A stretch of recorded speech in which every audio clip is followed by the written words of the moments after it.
theory crafting video for Marvel Avengers Alliance 2. Now this is a set of videos and matching posts that I have done through the Marvel Avengers Alliance 2 subreddit as a individual hero analysis and breakdown. I pick one character and I go over them with a fine-tooth comb. We're going to see how they look and how they work on paper. Now the heroes that I tend to pick, so far I've picked 4, trust me I'm going to continue. I like to pick heroes that are not common, that are not seen every day. You may not see them as allies. Some of them are definitely not even going to have been released. I have done pure theory crafting posts for both Nova in Season 4 and Agent 13 in the current season, Season 5. These are characters nobody has, nobody's tried. That's not the point. The point of pure theory crafting is so that you can look at a character and say, yeah, that kind of catches my interest, or no, it really doesn't. And the reason being is that this is a resource-intensive game. Any character that you pick to invest resources in, it effectively equates to several characters that you're not. And I want to make sure that you know the characters that you have, that you understand the mechanics behind them. I'm not looking to teach you how to think outside the box. I'm looking to help you figure out what the box is for each character so that you can take it, break it, and build it up the way that you like. The first pure theory crafting post that I did was for Nebula. Now Nebula is the reward for Chapter 3, specifically for all of the tasks. This involves clearing Chapter 3 on Heroic and defeating both epic bosses, including her as an infiltrator, of all things, where she becomes a scrapper when she joins you. Now, this has a funny quirk when it comes to using her. Part of the reason I don't think we see her that often. She joins you as a level 1, 1-star character. In order to unlock her, you've probably already got your team of level 30, mostly 3-star, possibly working on 4-star. You've already got an advanced team. Do you really want to turn around and sink that many resources into a whole new scrapper? And I said yes. And I said yes because she looked fun to me. And that's it. There really wasn't any other reason, and that's the only reason that I need, and that's the only reason anybody should need for trying out a new character. If they look interesting, give them a shot. At the time that I wrote the post for Nebula, I had just unlocked her that morning. She was level 1, 1-star, and I was reading over her abilities, and that was how I interpreted the character. I've had the chance to play her. Let's go take a look at her.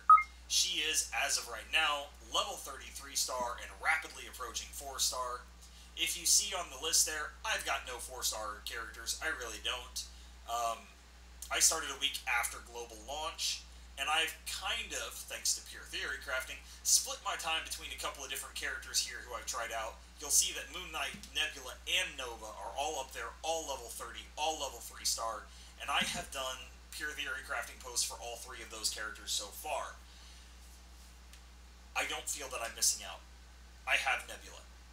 I have S-ranked both of the last 2 tournaments, Seasons 4 and 5. I've completed the current Spec Ops. I've completed Spec Ops 1. If you'll notice from my gold pool up there and my silver pool and my AP pool, not really in it to spend a whole lot of money right now. Still have a collection score of 4,000 out of potential of less than 8,000. I'm doing pretty well for somebody who doesn't throw a whole lot of money at the game. And I'm content with that because I'm having fun, and that's what this is all about. This is still a game. Let's go further into Nebula here. She is a high-end player reward, and she feels like it. She needs some resources. She needs some love. That is how you have to build her up. You can't use her at 1 and 2 stars the way you can other people, especially several of her abilities. Mostly her melee blunt. She needs those moves up at 4-star for them to really start to flow together. She is the reward for reaching high end, and therefore she plays best at really high end. And I don't think that's an accident. I really feel like that's deliberate. She is a reward for getting up there, and so she plays best at that level. Now, if you're looking at her stats and they look a little bit low for level 30 and 3-star, that's because I've taken off all of her EISOs for the purpose of this video, so that we can take a look at her basic stats and get an idea of where she comes from right from the start. We'll move into EISOs a little bit later in the video, and you'll really get the chance to see how rapidly she boosts certain stats. Now, looking up there, speed and accuracy, 2,000 points apiece. Those are her best stats. Those are her best stats when EISO'd. Her speed and especially her accuracy will break 4,000. It will. It's gonna come very close just off of her EISOs. A 4-star Nebula will definitely break 4,000, probably in both of them. And then if we look down right below that to her leader's bonus aggression, the 10% attack and accuracy, you throw that in there, and her accuracy is going to clip 4,000 and go right past it and go straight on up from there. If she's sitting at exactly 4,000 accuracy, you're looking at another 400, even as the battle starts. 4,400 accuracy, kind of obscene. She's going to hit pretty much everything. And as we'll see a little bit later in the video, as we get into her abilities, she's capable of building that even higher. Now, her attack and her evasion, second highest stats, also pretty much equal. They're okay. They're average. They're not great. She doesn't build attack the only thing she has that can boost her attack is her leader's bonus. And of course, 10% attack for everybody is pretty good. But her attack doesn't start very high. She doesn't EISO it. She doesn't really increase it. She has one or two small ways to increase it very specifically, but it's never going to match her accuracy. And it's never going to match her speed. That's not her point. She is a fast, accurate glass cannon. So take a look at her health, take a look at her defense, especially take a look at her defense. You're not going to be able to really increase either of those except for secondary stats on an EISO. That's it. That's all you've got. She is not built to take a hit. If you try to use her in PvP, and PvP will never be the focus of pure theory crafting, you're going to run into some problems. My pure theory crafting videos are really going to focus on the individual hero like this, and maybe some basic suggestions for teams, especially types of teams. I'm not going to go into the meta. I'm not going to go into PvP. I'm not going to go into flavor of the month. I want this video to be something that works for Nebula in all versions of Nebula until they do a complete rework on her. Regardless of any patches in between there, you can still look back at this video and say, yes, this is the fundamentals of how Nebula's abilities function. Let me mix that into the current meta and use her to build a team. That's something that you guys do on down the line. That's your breaking outside of the box. First, let's figure out what that box is. Let's take a quick look at her passive. We've already determined that she can't take a hit.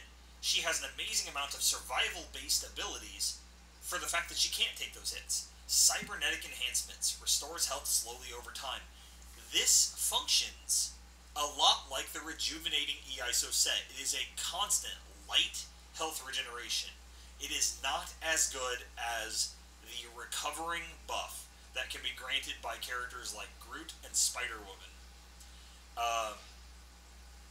She simply will gain 150, 200 health points on a consistent basis.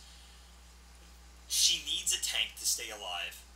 If she happens to get tagged by an AoE, cybernetic enhancements will allow her to slowly recover from it, or to mitigate the effect if she happens to get tagged by, like, wounding. Debuffs are kind of her bane. She really doesn't handle being hit very well. Cybernetic enhancements just kind of helps her stay alive that much longer. Her resources. These are the core of any character to determine how well they work in combat before you run out and have to recharge. Combo points and stamina. A lot of characters have stamina. A lot of people are used to seeing stamina. It's not a new mechanic for them. However, combo points are pretty rare. You see them on Gamora, but not everybody uses Gamora. Nebula has two types of moves. They are combo builders, and they are combo finishers. If these words sound familiar, they've been used in MMOs for several years, well over a decade, maybe two. They're common. she uses that mechanic. Her combo builders will build 1 or 2 points depending on the ability, and her finishers will consume all of them.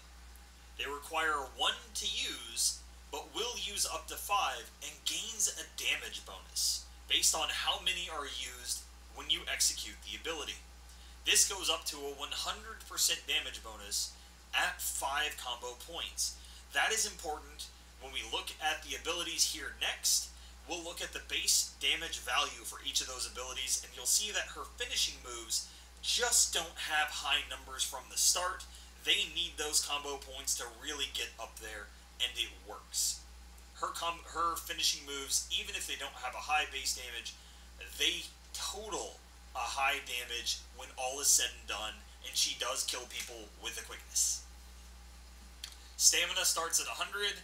Your combo point generating abilities will use this, and it regenerates 40 at the start of every one of your turns. That number is important. We'll use that a lot later on down the line when we get to builds towards the end of the video. There are 2 example builds that I will give you, and obviously you're welcome to take it from there and go how you like. But in those, I will go over how her stamina regeneration and her abilities at higher star levels pair together. Keep in mind that, assuming that my finite math is not wrong, as we move over to abilities, you have 3 selections out of 8 possible. That makes 336 possible ability combinations per hero. If any one ability combination is always the right one and the only one to use, all balance in the game is gone. There's just too much customization available. So I'm going to give you 2 example builds, but then I'm also going to reference a video later on down the line where somebody uses Nebula in combat with abilities that don't match the 2 builds that I gave you, and it works. Let's start right from the start, right at the very first one, Concussive Blast. This is the first default ability you get. It starts at 1 star. You want this to 4 star because of its speed, but at 3 star it's also good with a 60 stamina and 2 combo points. It is range shock. I call Nebula a hybrid because even though she's always all damage all the time, high speed, high accuracy, she does her damage in 2 different ways. On one side, 4 of her abilities are high speed shock damage, of which 3 are ranged, and these have a tendency to, with the exception of the finishing move, apply debuffs. Concussive Blast is no exception. 80% chance of static shock, 80% chance of stumbling to lower the evasion. As if her high accuracy wasn't enough, let's drop their evasion on top of that. Now, in those 4 shock abilities, those 4 abilities tend to have high speeds in addition to the debuffs, and that high speed is key. Anybody who's run a static shock team, and there are several great characters that do those well. Electro is beautiful at it. Wasp is a great tank for it. Star-Lord, Spider-Woman. There's all kinds of characters who do shock damage, both Thors. You want fast hits that trigger all the time in order to set off static shock as much as you possibly can. Concussive Blast at 4 star is fast. Damage isn't terribly high by itself, but it's got static shock on there too. At 2 combo points, this is your primary combo point builder for your shock build.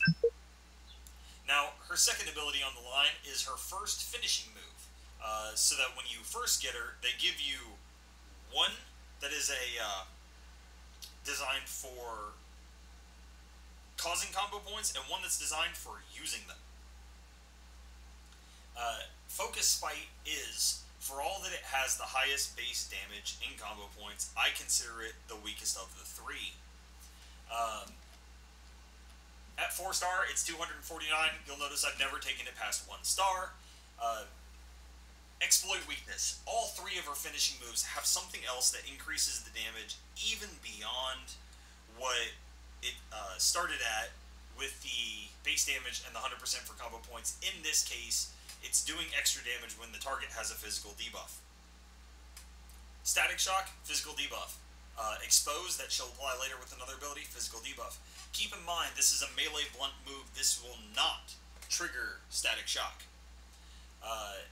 This is Seeking. It will target stealthy characters by default. She has a love-hate relationship with stealthy. She's able to give it to herself.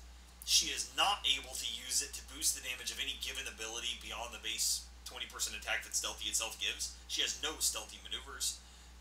But she has an ability that lets her target someone else who's stealth by default. It is, in fact, an ability given to you automatically.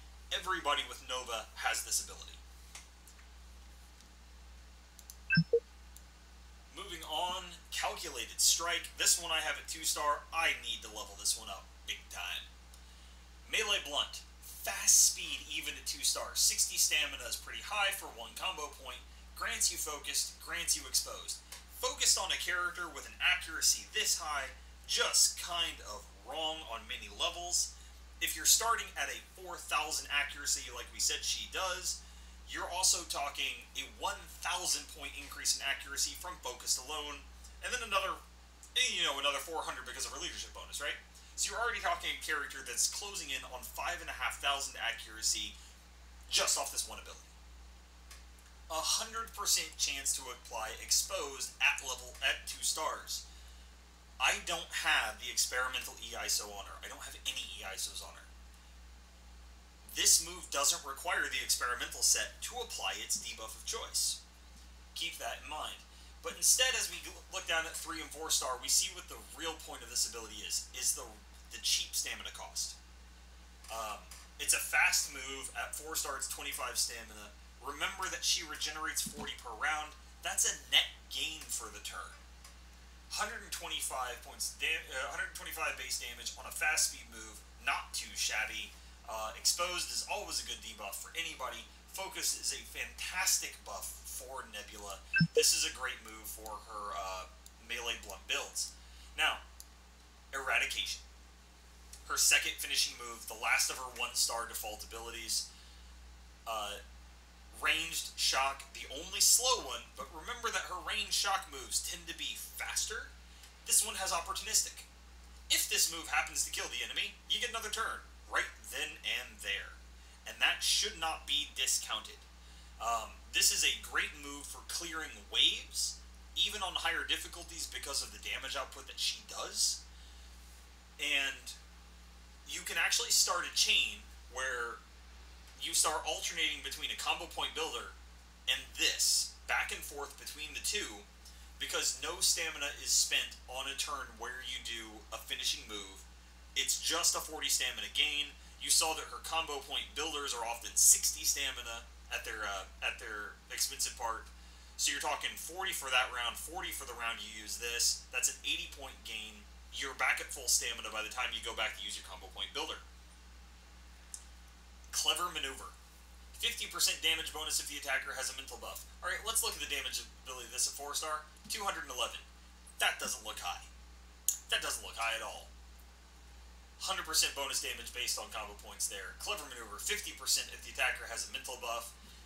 Sharp Shooting is a mental buff. That is another 40% ranged damage, and she has the ability to give that to herself with her Tactical.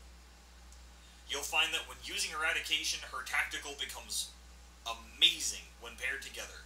A 5 combo point Eradication may start at 210 base damage, but it's plus 100% for the finishing move, plus 50% for Clever Maneuver, plus 40% for Sharpshooting, and if she's stealth, another plus 20%, because why not? This is a high damage, rapid firing move.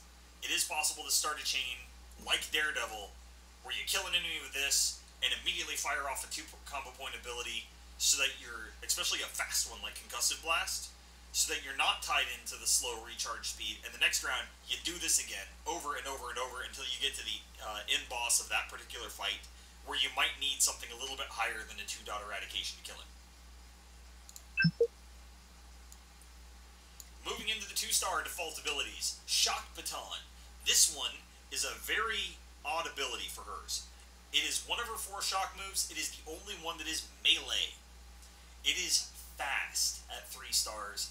It is 80% chance to apply Hindered, 100% chance to apply Neutralized, remove and prevent physical buffs, and at 4-star upgrade, it only goes up to 91 damage, but it's very fast. This is a high-speed move with a great parity buffs. Hindered, always fantastic, decrease speed by 20%. Throw that up on a supervillain. Any supervillain is gaining extra turns at a higher speed because of what he is. This gets you around that. Neutralized, definitely got its use. 50 stamina, 2 combo points. This can be used in place of other moves as a combo point builder. It's really not that bad for it. Moving on here, next 2-star ability, I got it at 3-star, Furious Combo. This is the finisher of choice for me on a blunt melee build. Same thing, it's that combo points, 100% damage based on combo points. We see at 4-star, its damage rating is 224. This is the second highest of the 3 finishing moves. But where it really shines is the synergy between Deadly Precision and Brutal. It deals increased damage based on the difference in accuracy between the attacker and the target. Remember that just with Focus and her leadership bonus, you're talking 5,500 points of accuracy. How many people really have above 3,000 to 4,000 accuracy? She's already so far ahead of the curve, it's unreal. Brutal, every time you attack crits, the damage of all subsequent hits is increased. So that having a high accuracy is going to increase the base damage of the move, and then every crit and devastating blow, and she lands a lot of devastating blows, is just going to further increase the damage of the move. This is a 5-hit combo. There is a lot of times for Brutal to build up. And the last time that I took her in against Epic Yellow Jacket, who is an infiltrator, and she does beautifully against him, the final shot of Furious Combo was over 2,000 points of damage by itself. That puts this up to something like an 8,000 damage ability. That's at 3-star on a 3-star Nebula. Imagine this at 4-star on a 4-star Nebula. You're looking at a 10,000 to 12,000 point damage move. And I'll show you the final trick to really getting it up that high here in a second.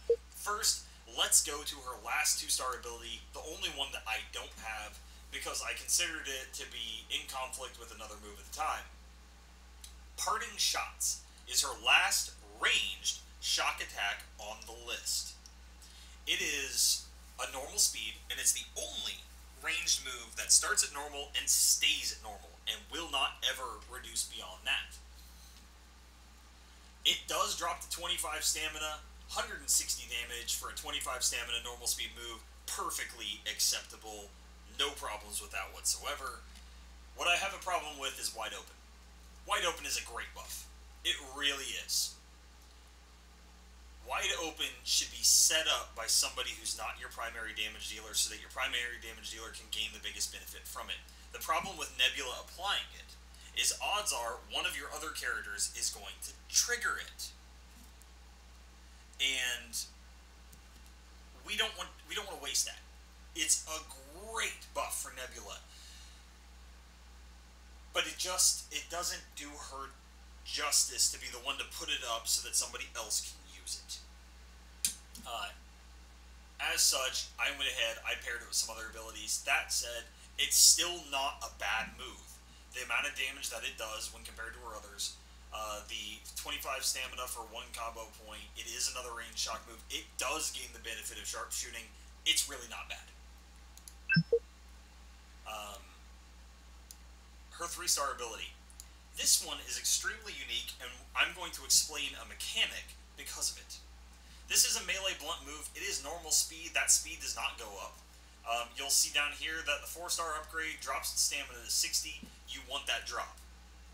Using it now at 3-star, I can see that. I can feel the difference between the fact that I'm using it at 70 stamina and what it would be at 60. It becomes very obvious how big of a difference that is. It also gains another 40 points of the base damage. It's not a high damage move. Instead, it grants confident and has the property of ambushing. Both of these are amazing on Nebula. Now, Confident only affects one attack, but it's damage and accuracy. Now, this is a 2 combo point, again, at the end there's 60 stamina, 2 combo point, 60 stamina builder. That means that you're likely to use this right before a finishing move. You're already sitting between focused and your leadership bonus. We did the math. You're already sitting at 5,400 accuracy, roughly. Starting at 4,000 accuracy, that's where you'll end up at. Confident increases the accuracy of the next attack, that Furious combo, by 40%. Her starting accuracy of 4,000, 40%, that's a 1,600 point accuracy increase. You drop that on top of the 5,400 she's already at, she hits 7,000 accuracy on a move that gains damage based on the difference in accuracy. And then, of course, gains more damage based on how many of those highly accurate hits are critical hits. This works really well for her and should be paired with that. It's the reason that Furious combo becomes her highest damaging ability. Ambushing is an utterly unique ability. In fact, until Falcon was added in this last, in the current Spec Ops, in Spec Ops 2, I don't believe any other character at all had access to the ambushing property. What happens during this is that it acts like a charged ability. Those of you who have used Ant-Man, who have used the new Iron Man with his charged Unibeam, or who have used Captain Marvel and her 3-star, which is again a charged blast. I believe it's the 3-star charged blast. One of them is. When you use the ability, you'll see the icon for Strike from the Darkness appear in the turn order at the top of the screen, and it will appear there with kind of translucent with an hourglass below it. The move itself does not take place. You do not get combo points. It does not grant you confident until that point actually hits, and she comes out of the ambushing status and does the attack and comes back to your line. In the intermediate time there, her ambushing ability causes her to more or less vanish from the entire battlefield. She cannot be targeted not only by single target attacks, she can't be hit by area of effect. She also cannot be hit by area of effect buffs or heals like Iron Fist. She is, for all intents and purposes, not there. And that's pretty important for her. This is a survival move. It does okay damage. It grants a good buff. The thing is it takes her off the battlefield for a good chunk of the turn order. You saw Calculating Strike was fast and Furious combo was slow. This is a normal speed move. You'll use 2 of these because it generates 2 combo points. And you'll use these to remove her from danger while you're setting up for those big hits. In PvP, this is often the only reason she lasts past the first turn. She's really not good at PvP.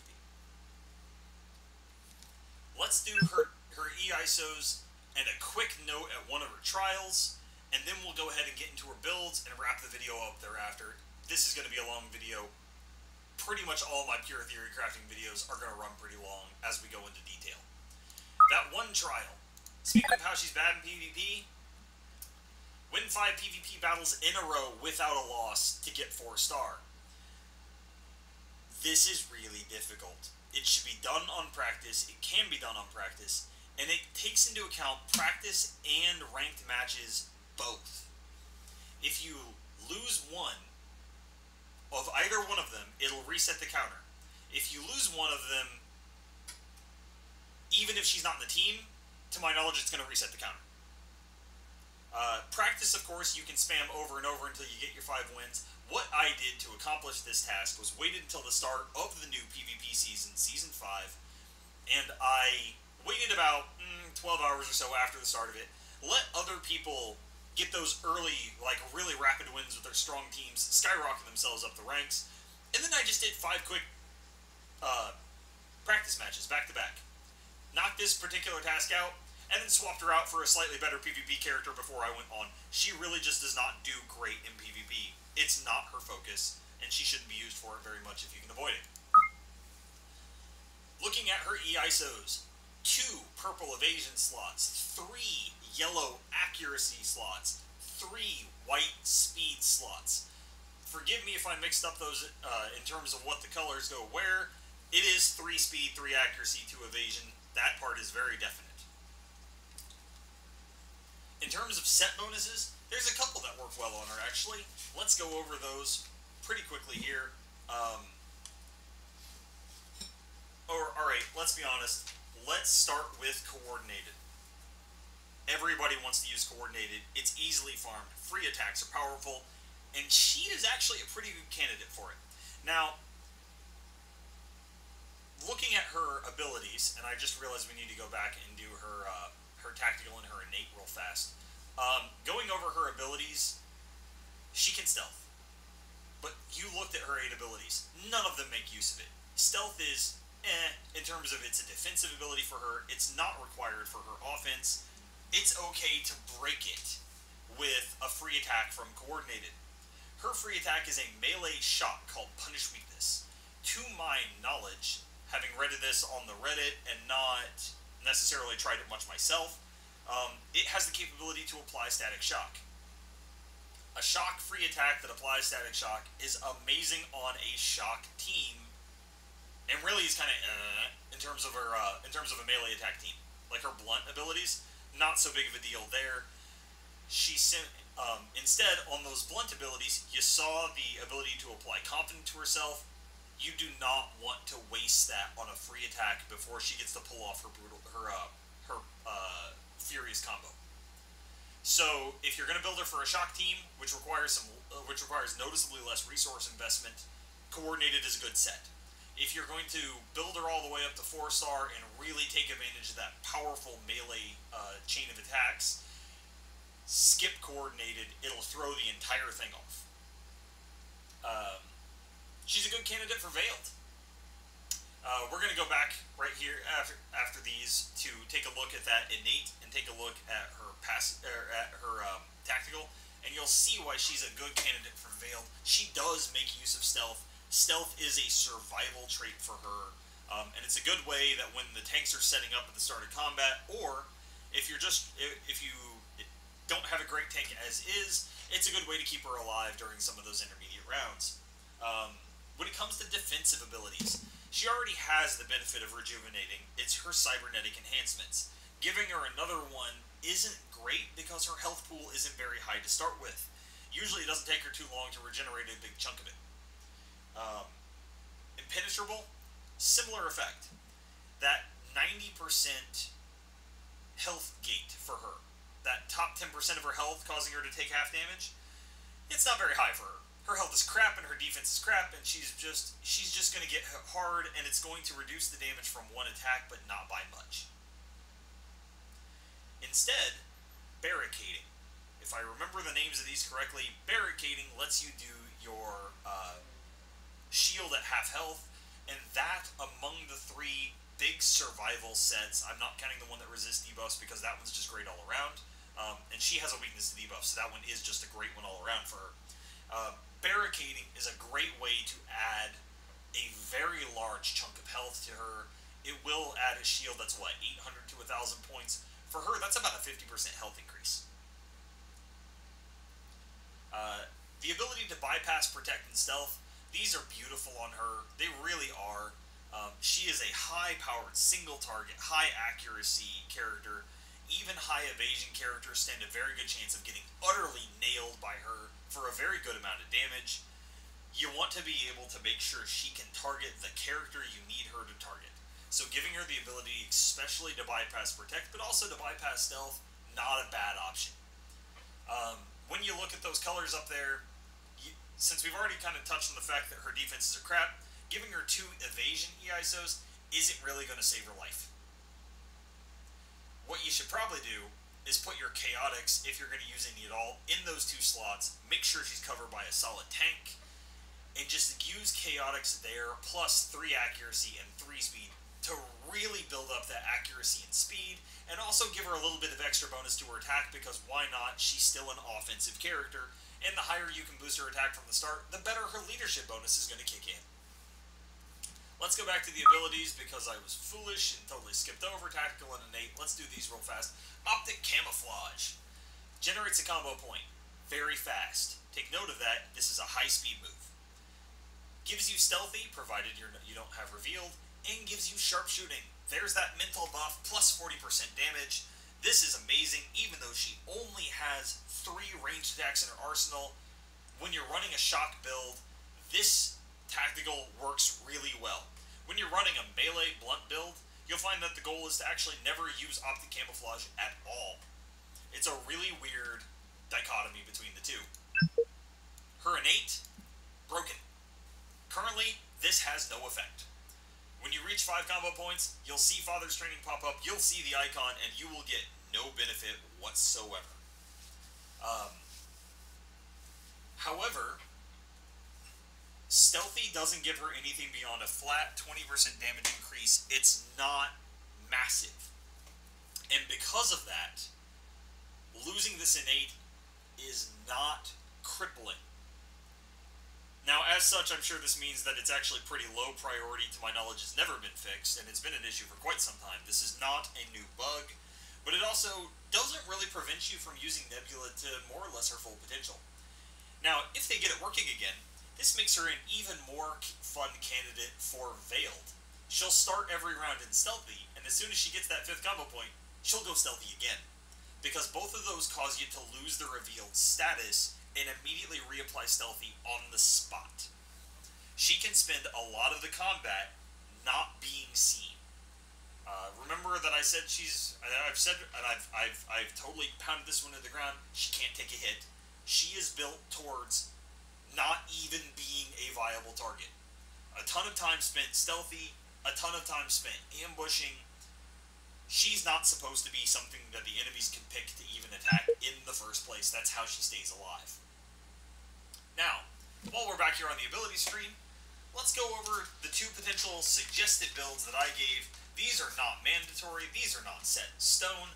They are just ways that I think, looking at her abilities, that she can be used and be functionally effective. Both of these I've tried myself. They do work. They do, and they're quite a bit of fun.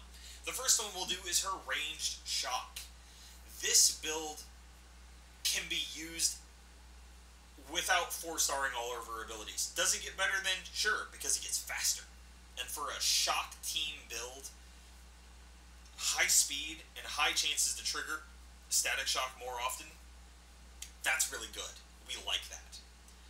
And that's what this build is kind of based around. Your main source of combo points, Concussive Blast. 2 combo points, 60 stamina, upgrades to a fast speed attack, gives you static shock, gives you stumbling.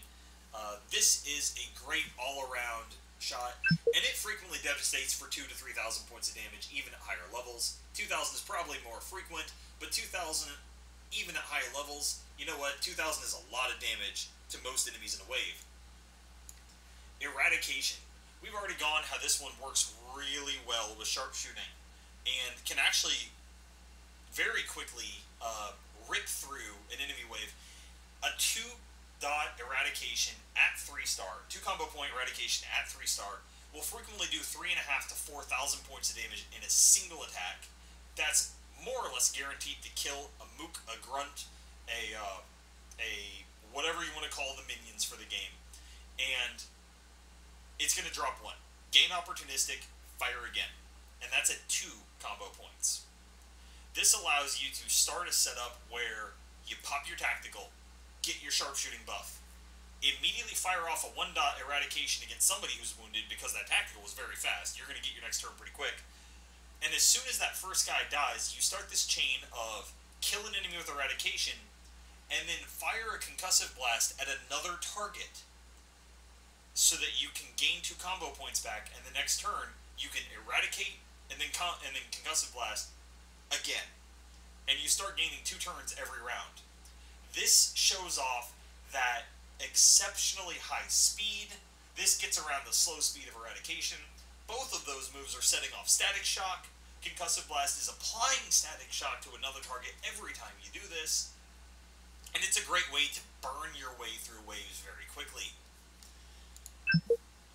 If you do come across a tougher target, the bigger bosses at the end of a fight, or an epic boss, or anything along those lines, the way to build up to 5 combo points is 1 use of your tactical and 2 uses of concussive blast. This will give you your 5 combo points. And more importantly, since concussive blast is 60 stamina and you recover 40 a round, you can use it twice back to back, use your tactical, use your finishing move of eradication, gain 40 points for each of those turns, and be back at 100. There is no combination of moves, to my knowledge, aside from maybe tactical to concussive blast, eradication to concussive blast, where you start to run out of stamina. As long as you're using your tactical once for every 3 times or so that you use concussive blast, you never actually run out of stamina and mess up that chain. Now the reason that since we're just using those 3 to generate 90% of our attacks, we throw in Shock Baton as that last ability. Why? Because Hindered and Neutralized are fantastic. It's a very fast move at 4-star, it's already fast at 3, but at 50 stamina and 2 combo points, and being a shock attack by itself, you can substitute this in for Concussive Blast without throwing off that rotation in any way, shape, or form. This allows you to use Concussive Blast and Eradicate to burn your way through the waves, and as soon as you get to the last boss, the big guy, the super villain, tag him with Shock Baton, put on Hindered, put on Neutralized, and then go back to your prior abilities, and you've got a good set of debuffs already layered on him, even before you start dropping his evasion. All of this works pretty well together. This is a fast build that does solid damage and shines on a shock attack team where you're throwing static shock across everybody all around because she's setting it off all the time. Pair this with something like the coordinated EISO if you really want to play on static shock, or pair it with the experimental EISO to guarantee the application of those different debuffs she has on there. She has 3 in that build that are applied with an 80% chance. Let's look over at the second potential build. This is Melee Blunt, and I'm going to put the moves in a very specific order. And this order is deliberate. You open with Strike from the Darkness, gain that ambush, and gain it right off the bat. She's so high speed that like 90% of the time she goes first. Her speed is so high that even though there's a random element, she still tends to be one of the first 1 or 2 people to go every time, just because of the difference between hers and other people's. Throw Strike from the Darkness, you really want this at 4-star for that 60 stamina. We've already seen how stamina regen really affects the rate at which you can use the abilities. You gain Confident, but the big thing is you pull yourself out of the battle until such time as your tank of choice is getting set up. You come out of it and immediately use your second ability. Here we're going to use Calculated Strike, and we do this because of the 25 stamina cost, and because it applies Focused. 1 combo point. Here you've got your third one. Trust me, that 60 stamina cost, oh, that's painful right now. It really is. Even 50 won't save it. You need it to be at 25 stamina for this, and as soon as I list off the last ability, you'll really start to understand why when I go over the turn order. The big thing is you throw up Exposed on 1 target of your choice, but the big thing is you throw up Focused on yourself. And that massive bonus to accuracy is what's going to make her shine when she finally decides to set off a Furious combo and take advantage of that deadly precision. Here with these 3 abilities, she has Focused for the 25% accuracy permanently, and she has Confident for that 25%, or sorry, for that 40% damage and accuracy at the same time, rolling into Furious combo. Furious combo gaining the 40% damage bonus, and then gaining more damage because you've increased her accuracy by another 1,600 points or so. It makes Furious combo hit like a truck, and it's a beautiful chain. It really is. Now, the reason I've set it up like this is because you're going to open with Strike from the Darkness at 60 stamina. That's going to drop you to 40. Round 2, you regenerate 40, you're up to 80, pop Calculated Strike. Drops you by 25, you're now at 55 stamina. Round 3, you pop back up to 40, a by 40. From 55, you're now at 95. You're going back to Strike from the Darkness that has that one turn cooldown. You will use Strike from the Darkness every other action. As soon as it's off cooldown, you use it again. Because you're trying to keep that Confident buff up as often as you possibly can, plus it's 2 combo points. As soon as you pop this, you've gone from 95, you've dropped back down to 35 because it cost you 60 stamina, and you recover another 40 at the start of round 4. Here's where you're already at 5 combo points. Drop your Furious combo because you've got Confident and you've got Focused and you're at 5 combo points. You've regenerated 40 stamina this turn. You're up to 75. But you're not going to spend any this round because you're doing a finishing move. As soon as that 4th round is done and the 5th round comes back, Strike from the Darkness is off cooldown. You're back at 100 stamina. You're ready to start the chain again. 1, 2, 1, 3, 1, 2, 1, 3, and you do this for the entire fight, resulting in her not being targeted for a large chunk of the time, and doing massive damage bursts on a regular basis. If the enemies are fairly weak, then you can do this thing of doing 1, 2, 1, 3, 1, 3, 1, 3, and the stamina regeneration of 2 turns and not using it on one of them will allow you to chain Strike from the Darkness into Furious Strike consistently for 2 combo point Furious Strikes with Confident, with Focus for as long as this comes out, and you just keep using Strike from the Darkness every time it's off cooldown. If you lose Focused, go ahead and throw a Coordinated Strike up there, but use your Brutal Strike over here, your Furious combo, use that as your primary source of damage. It's going to kill something. And I don't care if it's a bruiser, it's still going to kill them. In this build, in this combo, even if you're doing it the quick way versus Mooks with the 2 combo points, or the big boss killer with 5 combo points, you're still never touching her tactical. You don't care about sharpshooting with this build, why use it? This is why her abilities shine at 4 stars, because she can keep up that chain indefinitely without ever having to resort to wasting a turn giving herself a buff that she simply cannot use. Even a free attack in this build is melee. It doesn't benefit from it. Now, when you're doing this, because that free attack is shock, and none of these are, I wouldn't waste your time on coordinated. And I really wouldn't waste your time on a coordinated ISO set because it's going to strip off that Confident buff. Also, because while you're during your ambushing status, you can't counter anyway. You're not on the battlefield. The coordinated ISO won't work for you any more than if you were the target of the attack. Now, I'm going to do one little added bit on ambushing, and then we'll do some final thoughts, and we'll get out of here. Ambushing can fail. Now, I've already explained how it's a delayed action. Unlike delayed actions like Iron Man and Captain Marvel, being hit with a stun can't interrupt it because you can't target her in the first place. Even Crossfire, who does that AoE stun counter in the epic Yellow Jacket fight, yeah, that's going to miss. It's just not even going to touch her. So that's not a threat. What is a threat, what becomes a problem with ambushing, is if the target that you've aimed at dies before the ambushing takes effect. This often happens due to counterattacks and coordinated things like that. If that enemy dies before ambushing kicks in, she immediately drops back to your lineup, does not gain the combo points.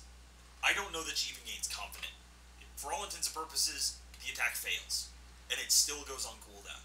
So pick your targets carefully. If you really need to throw a calculated strike as your last attack of the move and as your last attack of the wave, and refresh your focus, don't waste your Strike from the Darkness when all it's going to do is mess you up for the next round. And that's part of the reason why you don't want to use coordinated with her. Alright, so final thoughts on this girl. Nebula is a glass cannon. She is an infiltrator in Scrapper's clothing. She is a single target assassin, capable of nailing Wasp, even last PvP season, before they did that little change where it's more likely to glance her now than it was before. She could land clean shots on Wasp. Eradicate could kill Wasp in the opening round. It was even if Wasp popped Queen Bee on her first turn, if she only has one stack of Sprightly, she's gone. Um, that massive accuracy that Nebula has cannot be underestimated. If you're going to run a shock build with her, she needs a team. There's a lot of heroes that work on shock team. If you've got Nebula, odds are you probably got Electro. He's great for it. Wasp, great tank to go with it. Spider-Woman, good healer for it. Both Thors, they do lightning damage. I think Hank Pym's actually count as shock, but I can't remember. I think some of his are just energy. But at the same time, and of course, Star-Lord. Can't forget Star-Lord in there. He's good too. Shock build makes good use of counterattacks. Really needs a team to kind of go with it, but it needs less individual investment. You can be just as good with her at 2 and 3 star moves. The only thing that happens at those higher star levels, she gets faster. Other than that, she's all good. She's a high-end reward, shines at high end. As such, her really high damage melee build that makes her all but untouchable and lets her launch these massive bursts of attacks, she needs them to be a 4-star. She really does. It's a high-end reward that plays at high end. We're going to call that as a way to wrap up this video. That is my final thoughts on Nebula. Having used her, I've definitely still been happy with her. She's fun, and that's the final selling point to me. My thanks to those over on the Marvel Avengers Alliance 2 Reddit. They have been great in support. They have been great information. They have often corrected me when I've made an egregious mistake. Special props out to Starside, Commander Odom. He has, in addition to his enthusiasm every time I throw out a pure theory crafting post, he also has sent out a couple of videos on his own. One of them, his B-Team video, he uses Nebula in Spec Ops 1-3. He's got her at like 2-star. He doesn't use the same abilities I do, and you know what? She still works, and he shows that off. Great thanks out to XHoodX. If you have not watched his Tea Time with Wild videos yet, do so. He explains the meta, team building. He explains the mechanics of the game in ways that I don't do here on Pure Theory Crafting. He has also been a great personal support in terms of encouraging me to actually make this video. This is my first YouTube video. This is my first MAA2 video. And hopefully this is going to be the first of many. So until I come back and do that next video, probably for Agent 13 or Nova, or maybe even Moon Knight, we'll see which one I do next. Until that time, this is iHoagland. I'm taking off. You guys have fun.